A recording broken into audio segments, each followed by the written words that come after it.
What's up, YouTube? I'm just another guy, and welcome back to my story. And we have reached the sad end to Geylang International. We have been sacked from our role there. Let's go through the fixtures and sort of tell you a bit of the story, what happened. So, yeah, we last us you off at the 1-0 victory over Buyang Ket, maybe pronounced like that, not too sure. And in all fairness, it looked like we were on a good run of form from the 18th of April down until that, early June. We were doing pretty well. We'd only lost one game. We had won 3. It looking like a turnaround of form, but then we lost to Young Lions 3-2 in a game that we were dominated in. Sort of lucky to get 2 goals, I'll be honest with you. They could have had more. Just not a good game. Absolutely dominated there by a team who are doing very well in the league, like Young Lions. I think they're up in 2nd or something. We had Hougang United. We lost 2-0 to them. One of the better teams in the league, I believe. Yeah, they're top of the league. So again, it was a tricky game. We lost 2-0. We missed a penalty very early on. If we'd have scored that, it might have been a different game. Who knows? With a 1-0 lead, who's to say we couldn't have held on?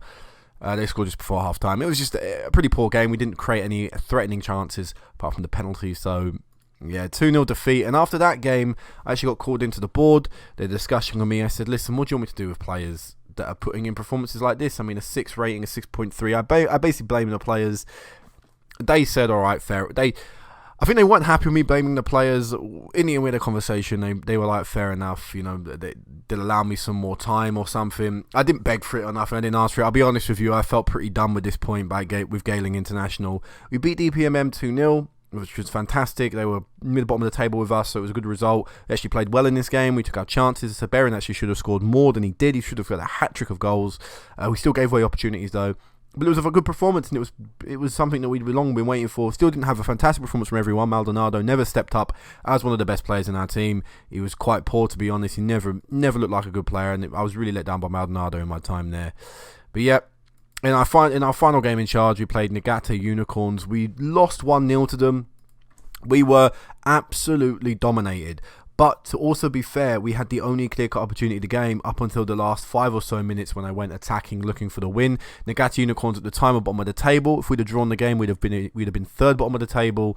As a result of losing that game, I think we now find the team finds themselves bottom of the table. If we'd have drawn the game, we'd have had 14 points. We'd have been above DPMM.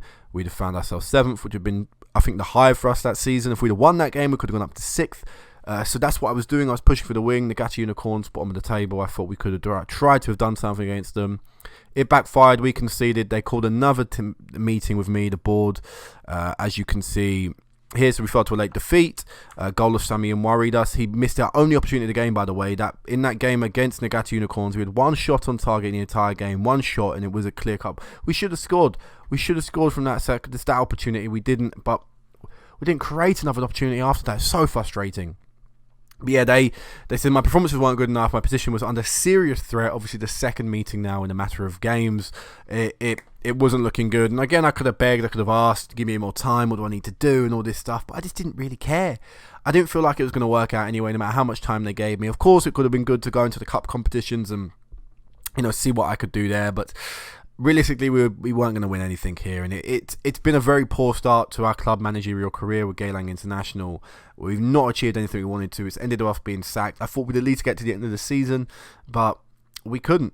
And it wasn't the fact, based on the 5-year plan, I remember looking at this just before the DPMM game. They were actually satisfied with they were pleased with how we were doing in the cup, the Singapore Cup, obviously, not the league one because we hadn't started it yet. They were satisfied with our ambition of being competitive in the league or something like that on mid-table. They were somewhat happy with that. I think it was the performances in the end that cost us a result. The league table is very interchangeable, so for 1 week we could have, for example, we win that game, we could have been up in 6th, looking all right. We lost the game, we're down in 9th, we've been sacked. It was a very much game-to-game basis of whether we would have kept our job or not. And yes, we could have won like 4 or 5 games in a row. It would have been fantastic. But we weren't realistically going to do much there. I felt like we'd run our course at the team, to be honest. I was somewhat surprised I'd kept my job as long as I did. I think victories in the cup and a few, that somewhat decent run of form when I last met you was the only reason I'd stayed as long as I actually did. But it does mean we are unemployed. We'll be looking for a new club again. We will still be in charge of Cook Islands. So we've got our first friendly with them coming up on the 2nd of September. So we don't have much to do right now. It is still the summer, but we do have to turn our attentions into looking to club football.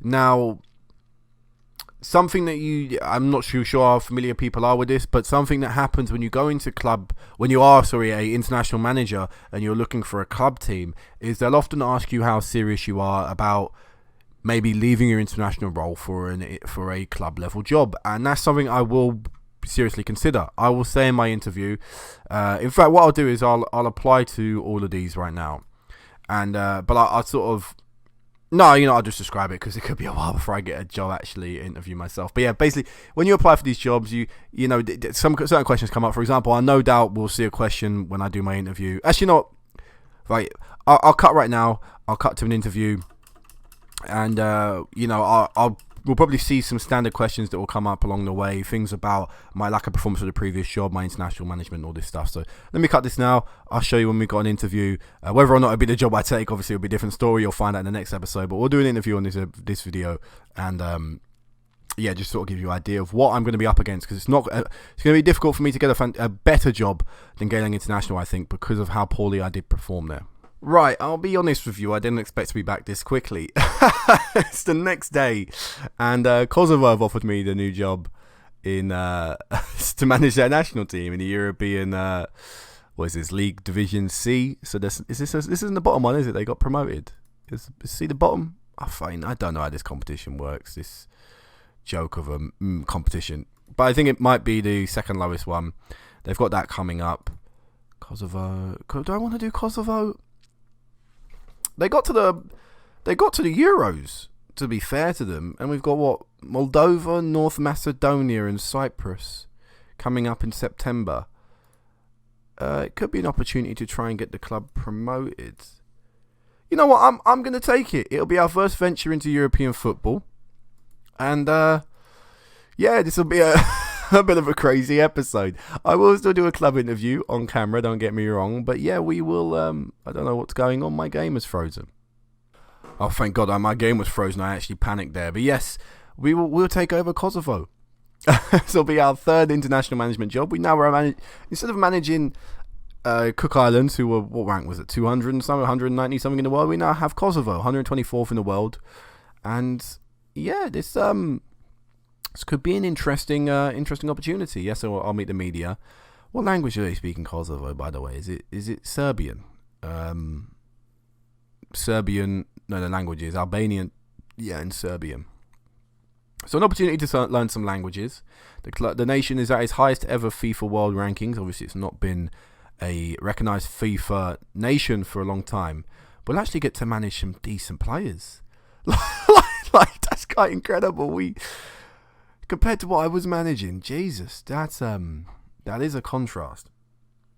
But yeah, I will still do an interview on camera. Don't get me wrong. I won't bore you with this too much, but you may even find that next episode we'll do the Moldova game with Kosovo. I think that would be quite. Yeah, you know what? I think we might do a little bit of a double header next time. We'll do both of our first games in charge of Kosovo, with against Moldova and North Macedonia. That'd be quite interesting. Maybe we can get some results. I've been to the Euros. That's quite good on them. It's something that could happen in real life, obviously. But yeah, I'll meet you back in a second when I actually have an interview. But this was just something I sort of had to bring up. So yeah, I'll be back in a second.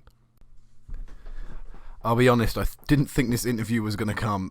It's been a little while, a lot of rejection, a lot of "we don't know who you are" sort of responses to job applications on here. But I've got an interview. It's with DPMM, so it would be going back to the same league. Like I said, I'm not too sure if I would take it anyway.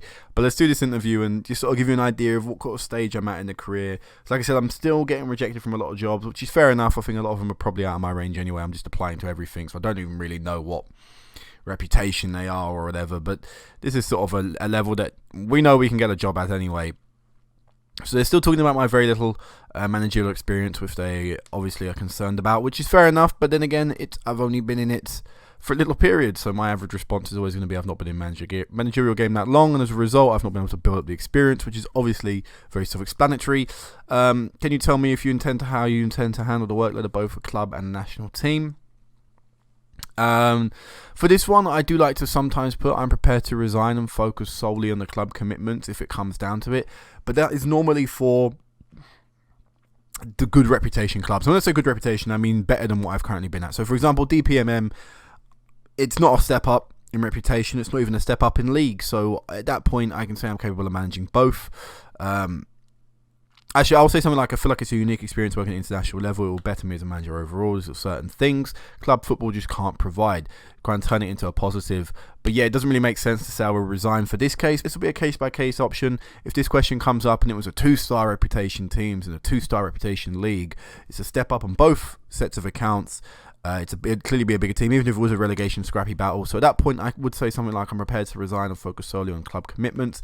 Now, whether or not they take me up on that is a different matter, but at least it shows sort of intent. But yeah, like I say, DPMM, not that bothered right now.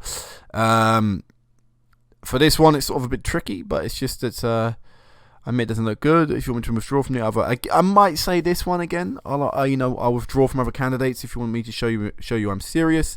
But that would only be for a big job or a big step up. For right now, I'm going to say something like I'm merely trying to forge my career ahead at any means necessary. I'm sure you're just the atmosphere is much better than our previous manager. So obviously they had Andy Pennock at this team, and Andy Pennock is actually favoured to take over my job at Geylang International, so they want me to know that I can sort of keep the dressing room happy, and I can say I'll bring a healthy atmosphere, because I think I have the track record to back that up. Previous manager didn't have the best relationship with the supporters, and you don't know what's funny, apparently I didn't either with Geylang International, so this one's going to be something I can't really be like, hey, look at my track record, I've clearly proven that, but so I can't really say the one, for example, I'm highlighted on right now. So a good relationship with supporters, wherever I have been, I can't really say that one either. They said I didn't have a good relationship. It's hard to believe a strong relationship with the fans doesn't understand the inner workings of the club. I don't think it's necessary. That's a bit stupid. I wouldn't care if I was the most hated manager of club history. I just want to win. Fuck it, I'm going to say that. Just because, again, I don't really care too much about this. The club's been underperforming way too long. Obviously, DPMM are one of the most successful teams in modern history. It's not modern history. It's Zagata Unicorns. DPMM have won stuff, though, fairly recently. Obviously, they beat us in the cup final last year in the League Cup. So they've got some history there. They say they're underperforming, which is fair enough in the league. And I believe and I'll just say something like 1 or 2 small adjustments. Isn't that, again, a pretty bland question? We would like to know, do you intend to establish yourself as a club manager? Are you able to take charge now, or do you need a little bit more time to join the club? And I'll say, obviously, I'm happy to take charge immediately, which is fair enough. I understand the importance of the right backroom staff, so we're willing to allow you to request any changes you would like to the current backroom team, as well as the opportunity to request any staff. I like to say I'll have a small budget, pretty much always a standard thing. So what do these guys want? Sign players under the age of 23 for the first team. That's a preference, but not mandatory. They want us to finish top half of the table, work within the budget, and challenge for the Premier League title within 2023. So again, I'm just saying I'm excited with that. I don't want to make too many changes, because again, it's not that big a deal. I don't know how long I'd be here if I were to take this job. It's not something, again, I'm particularly leaning towards. They'd give me a transfer budget, which I'm happy with, and they'll give me a wage budget. I'm not sure how much they spend, so I'm going to say I'm just happy with it. Last year's FM, I think, allowed you to see how much they were actually spending, so you could actually say, well, I'll take a little bit less because I don't need to invest that much in the squad or something. But yeah, that's a typical interview anyway. That'll be sort of my approach to most of these interviews. I'll sort of take it on a club by club basis. So for big clubs, I'll sort of adapt it because I want to show more desire to get the job. For smaller clubs, it'll be I still desire to take it, but it just depends on the situation. DPMM in the Singaporean league is not something I'm particularly interested in right now. Obviously, I've just managed there and I had a very successful spell, so I kind of want to move away from that. DPMM does offer a slightly different perspective of the Singaporean league, just because it's they themselves are not from Singapore. They're from Brunei. I think it's Brunei. Could be incorrect there, but they themselves are not from that country, which means their actual base set of players is all from a different nationality. So it would offer a different perspective, but again, not too fussed about that league. What I will do now is I just want to double check about DPMM. I think they're from Brunei, right? This will be in general Brunei, yeah. So again, their rules are slightly different to sort of my rule, the rules of the league. You can see their squad's very small for some reason. But like if you go into like rules, for example, you can see here maximum of 6 over 30 Singaporean players, except Nagata and DPMM, so you can have slightly older squads. DPMM can actually have an additional foreigner, but that is because I believe yeah, you foreigners count as anyone outside of Brunei, so they have a few extra sort of exceptions to the rules. Maybe it could be an interesting sort of thing to manage here, but again, not too fast. The league form for them their form has been dreadful this season, probably worse than ours to an extent. Again, they had a little bit of a run here, but that didn't amount to much where we drew to them. We lost to them recently. We beat them recently, I should say. So yeah, I'm not too fussed about DPMM. We'll see what comes available, because a lot of the sort of start. It's a weird position to be in right now, because it's the start of the season for most leagues. So a lot of jobs have already come and gone. Sort of the window of opportunity has sort of been and passed. So it will be for the the winter league, the summer leagues, that I'll start seeing jobs become available. So places like Ireland, for example, or Singapore, where their season sort of end around October, sort of November time.